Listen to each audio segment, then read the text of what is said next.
Hello बच्चों, आज हम पढ़ेंगे कक्षा 9वीं के गणित विषय के ब्रिज कोर्स का परिमाप और क्षेत्रफल। और इसी तरह के और वीडियो देखने के लिए आप हमारे चैनल को सब्सक्राइब कीजिए, जिससे कि वीडियो की नोटिफिकेशन तुरंत मिल जाए और आगे आने वाले समय में 9वीं और 10वीं के महत्वपूर्ण प्रश्न और गणित के सारा विषय के सारे वीडियो आपको उपलब्ध होंगे बच्चों। तो चलिए बच्चों, शुरू करते हैं। कार्यपत्रक 1, परिमाप और क्षेत्रफल का। निम्नलिखित आकृतियों का क्षेत्रफल ज्ञात करें। तो यहाँ पर दे रखा है कि ये जो एक चौकोर है, प्रत्येक वर्ग 1 गुणा 1 इकाई वर्ग का है ना। और यहाँ पर ये आकृति हमें दे रखी है और इन आकृतियों का हमें क्षेत्रफल निकालना है बच्चों, है ना। क्या निकालना है? क्षेत्रफल। तो हमें क्षेत्रफल निकालने के पहले हम परिमाप और क्षेत्रफल को थोड़ा सा समझ लेते हैं कि परिमाप क्या होता है और क्षेत्रफल क्या होता है। तो परिमाप जो होता है बच्चों, परिमाप जो है, यदि कोई सी भी आकृति, जैसे मान लो ये आकृति है ना, ये जो आकृति है यहाँ से इस तरह की जो आकृति है, तो इस तरह की आकृति में यदि हम परिमाप बताएंगे तो कैसे बताएंगे? देखो, यदि यहाँ से यहाँ तक 2 सेंटीमीटर का है, यहाँ से यहाँ तक की जो आकृति है, यहाँ से यहाँ तक की जो लंबाई है बच्चों, वो 3 सेंटीमीटर की है। ये मान लो वापस 2 सेंटीमीटर का और ये 3 सेंटीमीटर का यदि मान लिया जाए, तो परिमाप मतलब उसकी जो चारों ओर की जो लंबाई है ना बच्चों, चारों ओर की जो नाप है वो परिमाप होती है। परिमाप मतलब उसके चारों ओर की माप, ठीक है। जैसे इसकी कितनी होगी बच्चों? देखो इसकी कितनी होगी, यदि यहाँ से जोड़ते हैं हम तो 2 और 3, जैसे इसकी जोड़ते हैं तो इसकी कुल परिमाप कितनी होगी? इसकी भुजाएं 4 है, तो चारों भुजाओं की लंबाई हम जोड़ देंगे, है ना। चारों भुजाओं की नाप जो है वो हम जोड़ देंगे तो हमें उसका परिमाप पता चल जाएगा। जैसे 2 धन 3 धन 2 धन 3, है ना। तो इस आकृति का परिमाप कितना हो जाएगा? 2 और 3 5 6 7 8 9 10, ठीक है बच्चों। इस आकृति का परिमाप कितना हो जाएगा? 10, क्योंकि इसकी जो भुजाओं की लंबाई है वो हमने जोड़ दी। इसके चारों ओर की जो भी लंबाई है, जो भी नाप है, वो हम जोड़ देंगे, वही उसका परिमाप होगा। यदि हम वृत्त की बात करते हैं, इसी प्रकार यदि हम वृत्त की बात करते हैं तो वृत्त का परिमाप भी इसके चारों ओर की लंबाई ही होती है बच्चों। जैसे इस बिंदु से लगाकर हम यहाँ पे चले, इधर चले, यहाँ चले और यहाँ से यहाँ तक आने में हमने जितनी दूरी तय करी है ना बच्चों, इसी बिंदु पर, इस बिंदु से चलकर हमें वापस इसी बिंदु पर आने पर हमने जितनी दूरी तय करी, जो इसकी लंबाई है बच्चों, जो इसकी नाप है, वो इसका परिमाप होगा, ठीक है।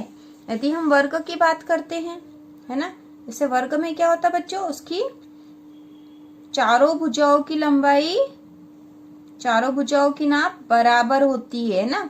वर्ग में क्या होता है, उसकी चारों भुजाओं की माप बराबर होती है। जैसे ये 2 सेंटीमीटर का तो ये भी 2 सेंटीमीटर की होगी, ये भी 2 सेंटीमीटर की होगी और ये 2 सेंटीमीटर की होगी।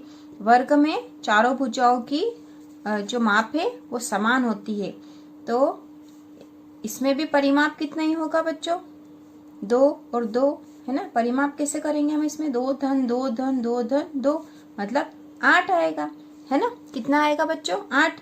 लेकिन इसमें और हम क्या कर सकते हैं? 4 गुणा 2, है ना, क्योंकि चारों भुजाएं समान माप की है वो, है ना। तो उसमें 2 का गुणा कर दिया हमने, है ना, क्योंकि 2 हर भुजा की माप थी, ठीक है। तो ये आ गया 8। इसलिए वर्ग में परिमाप का सूत्र होता है 4 गुणा भुजा। ये वर्ग के परिमाप का सूत्र है ना, वर्ग का परिमाप, ठीक है बच्चों। वर्ग के परिमाप का सूत्र है कि 4 गुणा भुजा। क्यों? क्योंकि इसमें चारों भुजाओं की लंबाई समान होती है, ठीक है। यदि हम आयत का परिमाप निकालते हैं, देखो बच्चों आयत है, आयत में क्या होता है? आमने सामने की भुजाएं बराबर होती है। आयत में क्या होता है बच्चों? आयत में आमने सामने की भुजाएं बराबर होती है। जैसे ये वाली जो भुजा यदि ये 3 सेंटीमीटर की है तो ये भी 3 सेंटीमीटर की होगी, और ये वाली भुजा यदि 2 सेंटीमीटर की है तो इधर वाली भी 2 सेंटीमीटर की होगी। ये आयत है ना। ये क्या है बच्चों? आयत है, ठीक है। अब आयत में यदि हम परिमाप निकालते हैं तो क्या होगा? जैसे इसका परिमाप निकालना हो तो हम क्या करेंगे? 2 धन 3 धन 2 धन 3, तो 3 और 2 5, 6 7 8 9 10 हो गया है ना। और इसका जो सूत्र के अनुसार निकालेंगे तो इसका सूत्र होगा 2 लंबाई धन चौड़ाई। ठीक है बच्चों, 2 गुणा लंबाई धन चौड़ाई।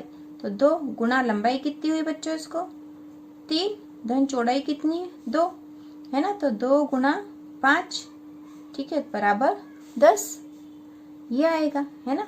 तो अब हमने देख लिया बच्चों, ये इसलिए क्यों करा, क्योंकि इसमें लंबाई और चौड़ाई है ना, लंबाई और चौड़ाई जो है, लंबाई जो है दो भुजाओं की लंबाई एक समान होती है और इधर की 2 भुजाओं की लंबाई होती है। तो लंबाई और चौड़ाई को यदि डबल कर देंगे तो चारों भुजाओं की माप आ जाएगी। इसलिए आयत का सूत्र जो है 2 लंबाई धन चौड़ाई है, 2 गुणा लंबाई धन चौड़ाई है। और वर्ग के परिमाप का सूत्र होता है 4 गुणा भुजा, है ना।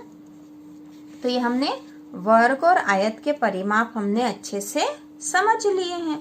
अब हमें यहाँ पे इसके साथ ही जो एक और चीज समझनी वो है क्षेत्रफल। ठीक है बच्चों, क्या देखना अब हमें, क्षेत्रफल। तो क्षेत्रफल, किसी भी आकृति का क्षेत्रफल वो होता है जो वो आकृति घेरती है, मतलब इसके अंदर का जो क्षेत्र है वो उसका क्षेत्रफल होता है। तो यदि हम वर्ग की बात करते हैं, है ना, वर्ग का क्षेत्रफल होता है भुजा गुणित भुजा, भुजा गुणित भुजा या भुजा का वर्ग। ठीक है, भुजा गुणित भुजा या भुजा का वर्ग एक ही बात है।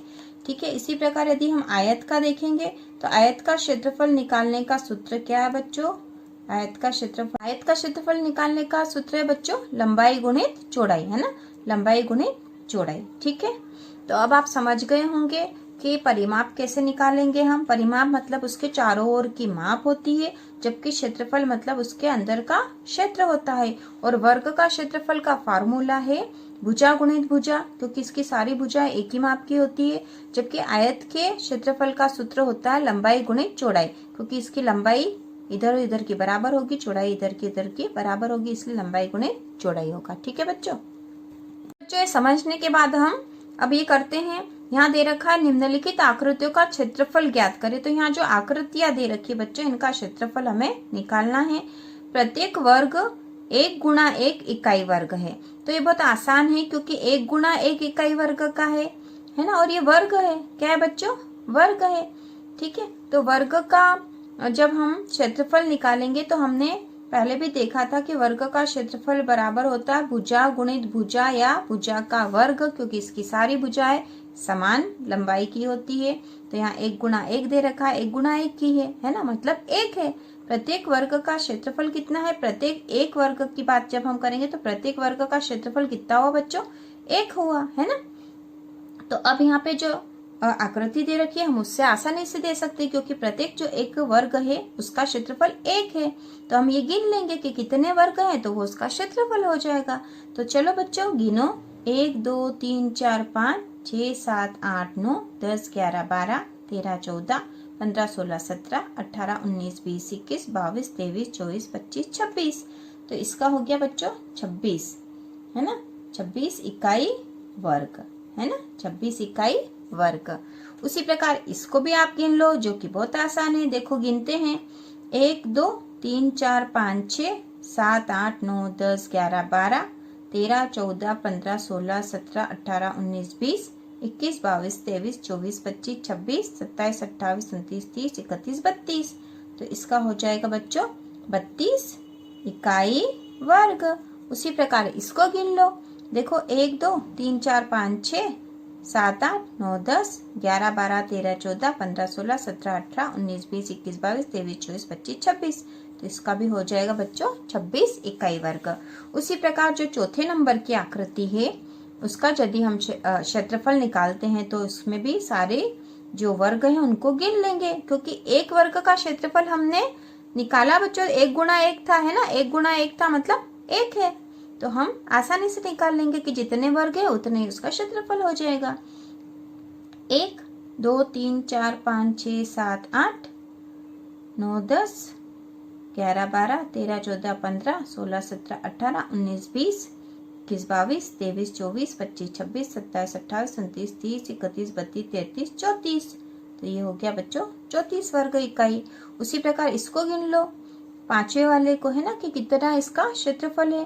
तो 1 2 3 4 5 6 7 8 9 10 11 12 13 14 15 16 17 18 19 20 21 22 23 24 25 26 27 28 29 30 31 32 33 34 35 36 37 38 39 वर्ग इकाई हुआ, है ना बच्चों।